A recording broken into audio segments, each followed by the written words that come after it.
Thutha wa bũrũri wa Amerika rungu rwa ũtongoria wa President Donald Trump kweheria ũteithio wa kĩgĩna kĩrĩa kĩahũraga njeki tabarĩra itiganĩte, rĩu tabarĩra nyingĩ ciaya gwĩtiria kũrũgama kumana na wagi wa kĩgĩna. Kweherio gwa kĩgĩna gĩa kũhĩtana na ũgarũrũku wa rĩera nĩ gũtũmĩte tabarĩra iria ciathiaga na mbere irũgame na ciage gũkinyanĩra mbeũ njĩthĩ gũkũ bũrũri-inĩ, rĩu makiuga kweherio gwa kĩgĩna gĩkĩ kwaya gũcũngĩrĩria ng'aragu. As young people, we are not just victims of the climate crisis. We are in the front lines. Our communities are grappling with recurrent droughts, flood, food insecurity, the loss of biodiversity, and these challenges deepen inequality and undermine the nation's resilience. We understand that climate action is just not about policy. It's about our livelihoods, our health, and our future.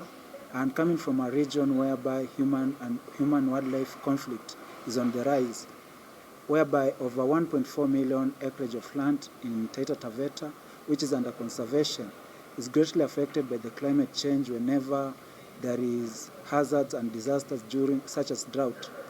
The wildlife competes for resources with the community, and hence endangering life and many other disasters ahead. Lucy Ng'adu kuma gĩkundi kĩa Arid Lands Information Network akiuga wagi wa bajeti ni ũmwe wa mathĩna marĩa magũmĩire kũhĩtana na ũcenjia wa rĩera.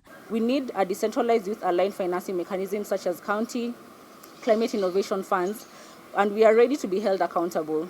We demand transparency and a simplified process for accessing climate finance with guidelines translated into Kiswahili and local dialects. As the backbone of our economy, agriculture must be transformed. We demand for meaningful youth leadership in policy processes and equitable access to land, resources, and finance for agri-smart agriculture. We are urging developed countries to take responsibility of their action and operationalize the loss and damage funding to the developing countries, including our country, Kenya. Maretio marĩ mwena wa Naivasha kũrĩa morĩtie mbeũ njĩthĩ makuruhanio kĩgomano-inĩ kĩrĩa gĩũkĩte mweri wa 11 gĩa COP30 bũrũri-inĩ wa Brazil. Road to COP30, we've learned a lot about ELCO 2025, and road to COP30 is that indigenous should be represented, should be part of the table making decisions, and also they should be part of